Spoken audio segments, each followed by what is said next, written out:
Sports go now. And we go now into hour number 2. Nice to have you with us on Big Board Sports on a middle of the week Wednesday radio program. Roger Weiland, Ken Place, Doug Mortman, Adam Bernard on the 18th day of May 2011. They'll draw for the field of the Preakness Stakes today. We'll have a lot more on that Thursday and Friday on the program. Lots to do this morning. NBA, NHL playoffs. The Yankees win. The Mets and Red Sox were both rained out last night as the rain continues to be a little bit of a problem here in the East with so much rain here this week. I don't know how any games are getting played. We'll get into all of that throughout the course of our morning and take you right up to Jim Rome at 12 noon today, and then Dan Patrick on your way home, and the Mets, weather permitting, against the Nationals tonight at Citi Field. All of that coming up.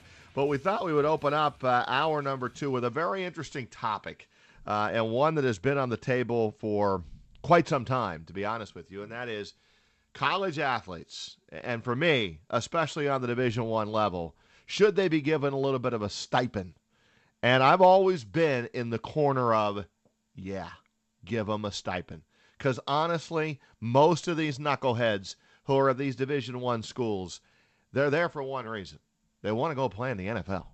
And I don't want to underestimate the college education part of it. But when you go to a school like Ohio State, it's all about Saturday and the big stage and winning games. And you know how many people show up to watch these college kids play? Thousands. Do you know how much money the university makes on college football at the major Division I schools? A lot. A lot. And I think, in my opinion, it would cut down on some of the pettiness that we have going on today. You know, a kid does this, it's a violation. This is a violation. This is a violation. You know what? What they do for the university, give them a little bit of a stipend. I think it would cut down on some of what we hear and see going on in college athletics today. But we thought we would bring in 2 guests that I'm sure have an opinion on both of the on all the of what I just mentioned. That is Paul Harding from Martin Harding and Mazzotti, and of course Derek Brown. Everybody knows Derek, former NFL standout, Giants, great career at Notre Dame, and he joins us here on the Sports Grill Hotline. Paul and Derek, good morning. Thanks for a few minutes. How you doing, Paul? Good morning, Roger. How are you? I'm good, buddy. I see you everywhere. It's great to finally have you on the big board, you know. It's great to be on the big board, and I brought a big guy with me, too. I know you did. And I feel badly that I have not reached out to Derek Brown more than I have over the course of my 26 years in the Capital Region. But Derek, a pleasure to have you on Big Board Sports. Roger, thank you very much. I appreciate it. Absolutely. Glad and to be here. You are part of our community, right? Yes. You live here. Yes, I do. Clifton Park. Clifton Park. So, of course, I need to talk to you about if there's going to be a football season this year. I hope that gets worked out. It's not looking great, to be honest with you, at least in terms of training camp. But let's hit on the topic. Paul, let me start with you. In your field of doing what you do, how about paying college athletes a little stipend to get them through? I'm okay with this. How about you? I'm absolutely in your camp, and for all the reasons that you enumerated.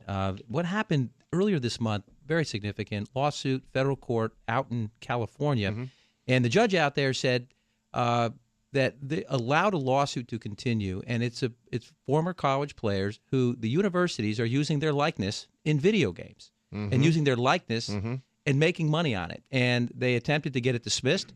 And the judge says, nope, this is going to continue. And as it continues, this could develop into a class action for former athletes. And as I was speaking to Derek about this morning, he said that's happening to him right now. There's a video game out there from Notre Dame. Absolutely. Yeah, there's video games out there, and it's kind of funny, like Paul said talking this morning, where, because I played on some great Notre Dame teams, we're on all of the games, to date because of what we did in the past. So when you look at that 1988 national championship team, no, it doesn't say, Derek Brown, Meriden, Florida, yada, yada, yada, but it says tight end, number 86, 6'4" at that time. You know full well who that is. Number 25, that was Rocket. You know who these players are, and someone got paid for it. And I can tell you this, it was not the player. Yeah, it wasn't you. Yeah, you got nothing from that. Absolutely nothing. Paul, what's going to happen with the lawsuit that you're talking about? Well, it's going to continue on. They attempted, as I said, to get it dismissed. So at this point, they're going to assemble a group of athletes, former athletes or current athletes, who will, in fact, add their name to the list. Right now, Ed O'Bannon, I believe, is the lead plaintiff, and they're going to get hundreds of others who are going to come in and join in. Interesting, the amount of money that was brought. You touched upon it, and Derek and I again had a conversation prior to coming to the studio, and we just started talking about back in his day, which wasn't that long ago, the amount of money that was brought into the institution just from going to the bowl games and the TV rights, and he could talk more about that. So we're talking about the college continuing to make money off these athletes, and with no.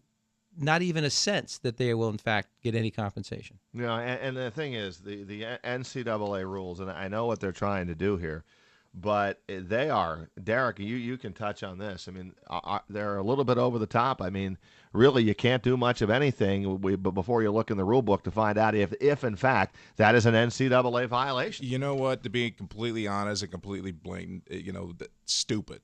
The rules are absolutely stupid. As a scholarship athlete, Notre Dame, when my season was done with, and most of sports are either fall or spring sports. Yeah, you may have a little bit of overlap, with playoffs and championships. That's granted, but due to NCAA rules, I am not allowed to work during my off season while I'm at school.